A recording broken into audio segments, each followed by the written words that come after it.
Today, I want to take you on an unforgettable journey through the colorful and expressive world of Bogotá's street art and graffiti. I recently had the opportunity of joining a guided tour through the heart of the city in the Candelaria district, and I can't wait to share this incredible experience with you all. So, our adventure began at 10 a.m. in the Pinterest Gabriel Garcia Marquez Journalist Park, right in the heart of Bogota. And the best part of it all, the entire tour was conducted in English, making it accessible to visitors from all over the world, but it also has, it comes in other languages if you want to. So, our tour guides were none other than actual street artists and creatives who deeply involved in Bogotá's thriving art scenes. They provided invaluable insights into cultural context behind the mesmerizing artwork adorning the city's walls. And from historicals reading the graffiti of Colombian modern-day challenges faced by artists, the story shared like a truly eye-opening experience. As we strolled through the streets of La Candelaria, I couldn't help but be captivated by the sheer talent displayed by the local street artists. We encountered inspiring murals created by renowned artists like Manos and Medania. The guides pointed out details and hidden messages that might have been overlooked without the touch of local insights. And actually, one of the most fascinating aspects of this tour was how the street art acted as a visual storytelling medium. It narrates Colombian history and culture in a really unique way. Each mural we encountered had a story to tell, showcasing the nation's triumphs, struggles, and aspiration. And it was an air-open museum to the country's past and present. We were writing up hate letters. We were announcing marches and protests in the same fashion. Now, today on the tour, what we want you to do is ignore all this. We're talking about three other aspects of street art. We're talking about street sculpture, we're talking about graffiti writing, and we're also going to be talking about muralism as well. Now, don't get me wrong, tagging is an important part of street art. A lot of the artists you're going to see on the tour today start off as taggers. But because it's so much and it's what your eyes are always used to seeing, we're going to ignore all that and try to find other kinds of art forms, okay? Now, this wall right here is about a year old, when I was beginning of last year. It's done by a guy named Dex. Dex and his crew, Ink Crew, are some of the old school guys here in the city. I'm talking about the old school guys that have been painting here in the city for the last 10, 15, 20 years plus. So obviously they're very important to the culture that we have here. Now this one was done in promotion of a comic book. The name of the comic book is right here. It's called Bangkoks. That's been illustrated by an artist named John Paul Sabaki. The really interesting thing about this comic book is that it's going to be turned into a theatrical play by the city. So all over the tour, you didn't hear me mention how the city support. Well, really the last mayor. The new mayor, I'm going to talk about that guy a little bit further down. Now, the last mayor's support for the culture here really influenced a little bit, and that's what's taking it to other levels that you haven't seen anywhere else around the world. Now, when we go to the start, guys, just a couple quick recommendations. Not by the amount of members that they have, but by the amount of artwork that they have all around the actual city. Now, APC stands for Animal Powered Crew, Animal Powered Culture, or anything these guys wanted to stand for when they're painting.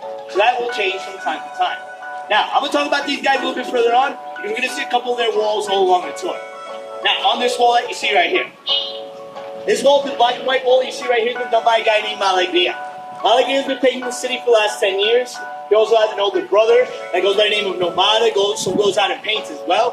And if you take a little bit closer, you're going to see a little bit of the Rodez influence in this guy's work. The reason why that Rodez is that artist that we saw with the multicolored eyes. The reason why is because Rodez do a lot of his workshops, do a lot of his collaborations with the universities here in the actual city. One way or another, he's taught many of the artists here. Now, the reason why you see a lot of his influence in Malignia's work and Omada's work is because this guy happens to be these two guys' father. So this is a painting family. Now, really interesting to find out how Rodez was influenced to go out on the street and actually paint. This guy was actually just a regular contemporary artist here, a really known contemporary artist here for the last 30 years. But as his kids grew up and started hitting the street, that really influenced him to go out on public streets and also paint murals as well. But really cool to hear the story of how the sons influenced the father in this case. Now, that wall that you see right there in the corner, that Mexican child that you have right there is the guy that goes by the name of Kipto. Kipto's an artist from Los Angeles. This guy actually contacted us on the tour about 8-9 months ago. He told us that he was doing a South American tour.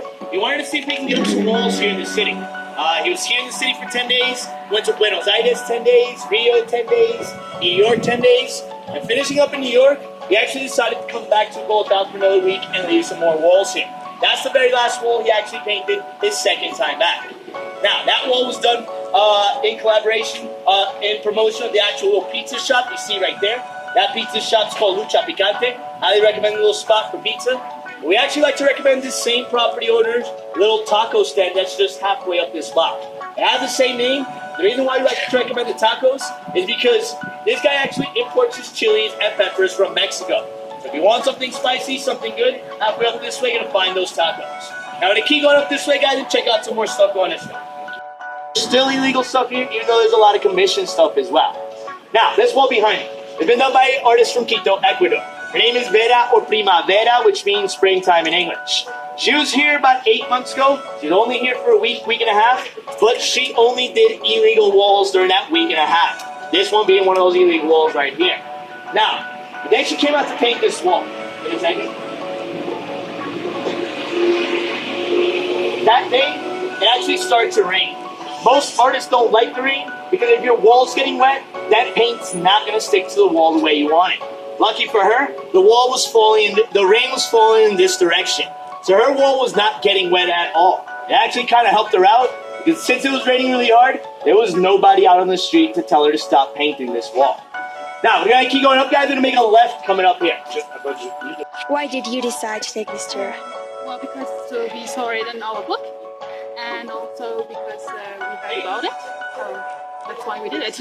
And do you like it so far? What's the thing that you like the most?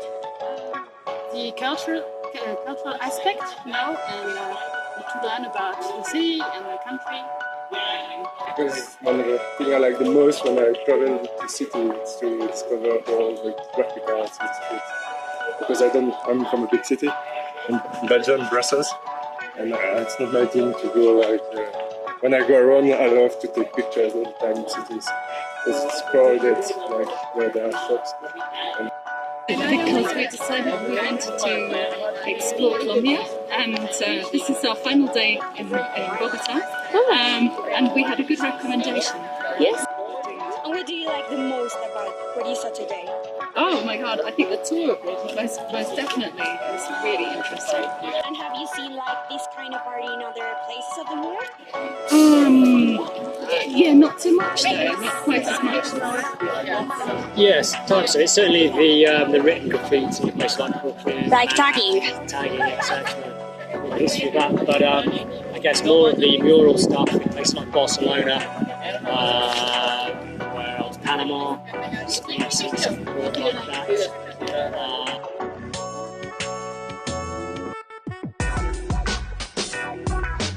The murals were just not graffiti, they were like powerful art pieces that left like a lasting impact. And as the tour came to an end, I felt both inspired and humbled by the incredible telling and meaningful stories I had witnessed. If you ever find yourself in Bogota, I highly recommend joining this graffiti tour. It is an opportunity to explore the hidden gems of street art and to learn about the city's history through its wall, and also to support local artists who contribute so much to being Bogota a vibrant artistic community. And don't forget to hit that subscribe button to stay tuned for more captivating journeys like this one. Until next time, happy exploring!